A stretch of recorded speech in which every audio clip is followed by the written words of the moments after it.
સુરતના સચિન વિસ્તારમાં બ્રિજરાલ મદેસિયાને હોજીવાલા રોડ ઉપર મોપેડ ઉપર આવેલા 3 ઈસમોએ છરી મારી લૂંટી લીધો હોય, જે અંગે સચિન પોલીસ મથકે ફરિયાદ નોંધાતા સુરત પોલીસ કમિશનર અનુપમસિંહ ગેહલોત, સંયુક્ત પોલીસ કમિશનર તથા નાયબ પોલીસ કમિશનર પરમાર અને મદદનીશ પોલીસ કમિશનરની સૂચનાને લઈ પોલીસ ઇન્સ્પેક્ટર જે.એમ. ખાંટની ટીમ પીએસઆઈ એન.ડી. ડામોરના માર્ગદર્શન હેઠળ તપાસમાં જોડાઈ હતી અને લૂંટ કરી ભાગી છૂટેલા બાળ કિશોર તથા કલ્પેશ ફૂલચંદ પાટીલ અને રૂપેશ શાલિગ્રામ ઉર્ફે શિલિક મરાઠેને ઝડપી પાડી તેઓ પાસેથી લૂંટમાં ગયેલ મુદ્દામાલ કબજે લઈ ત્રણેય વિરુદ્ધ કાયદેસરની કાર્યવાહી હાથ ધરી. તારીખ 19/4/2026ના રોજ સચિન પોલીસ સ્ટેશનમાં એક અનડિટેક લૂંટનો ગુનો દાખલ થયેલો છે.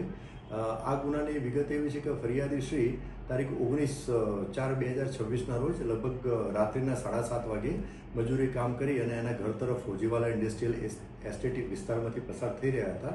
એમાં અજાણ્યા 3 આરોપીઓએ એક ટુ વ્હીલરમાં આવી અને એમને ધાકધમકી આપી, એમને છરી બતાવી અને એમની પાસેથી 2500 રૂપિયાની લૂંટ કરી અને 3 આરોપીઓ પૈકી એક આરોપી પાસે એની પાસે હથિયાર હતું, હથિયાર એટલે ચપ્પુ હતું. એ ચપ્પાના મદદથી એમણે ફરિયાદી જે છે ભોગ બનનાર એના પગના ભાગે ઈજા પણ પહોંચાડેલી હતી. આ ગુનો જે તે વખતે દાખલ થયો અનડિટેક હતો. સ્થાનિક પોલીસ સ્ટેશને ગુનાની ગંભીરતાને ધ્યાનમાં લઈ તાત્કાલિક અલગ અલગ ટીમો બનાવી અને ફિલ્ડમાં એમના જે સોર્સ હતા હ્યુમન ઇન્ટેલિજન્સ અને ટેકનિકલ સર્વેલન્સ અને આધારે સ્પેસિફિક બાતમી મેળવી અને બાતમી આધારે આ ગુનામાં જે 3 સંડોવાયેલા ઈસમોને લઈ આવેલા હતા અને 3 સંડોવાયેલ ઈસમોની પ્રાથમિક પૂછપરછ કરતાં એમને ગુનાની કબૂલાત કરેલી છે. આ 3 ઈસમો પૈકી 2 ઈસમો મેજર છે અને એક ત્રીજો ઈસમ જે છે એ કાયદાના સંઘર્ષમાં આવેલ કિશોર છે. આ 3 ઈસમો પૈકી બે આરોપી જે છે જે મેજર છે એમાંથી એક આરોપી જે છે એનું નામ છે કલ્પેશ ફૂલચંદ પાટીલ.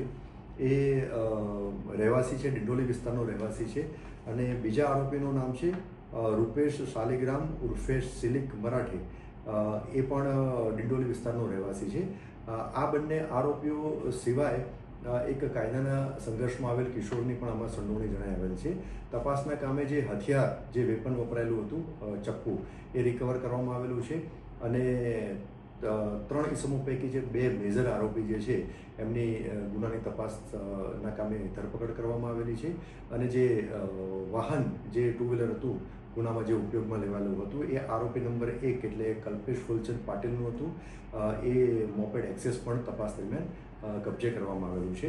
આ જે 2 મેઇન જે મેજર બંને આરોપી જે છે એ બંને આરોપીઓનો ગુનાહિત ઇતિહાસ પણ છે. એટલે કે કલ્પેશ ફૂલચંદ પાટીલના વિરુદ્ધમાં ડિંડોલી પોલીસ સ્ટેશનમાં શરીર સંબંધી ગુનો દાખલ થયેલો છે અને તેના સિવાય જે રૂપેશ શાલિગ્રામ ઉર્ફે શિલિક મરાઠે એ ખૂબ જ રીઢો આરોપી છે.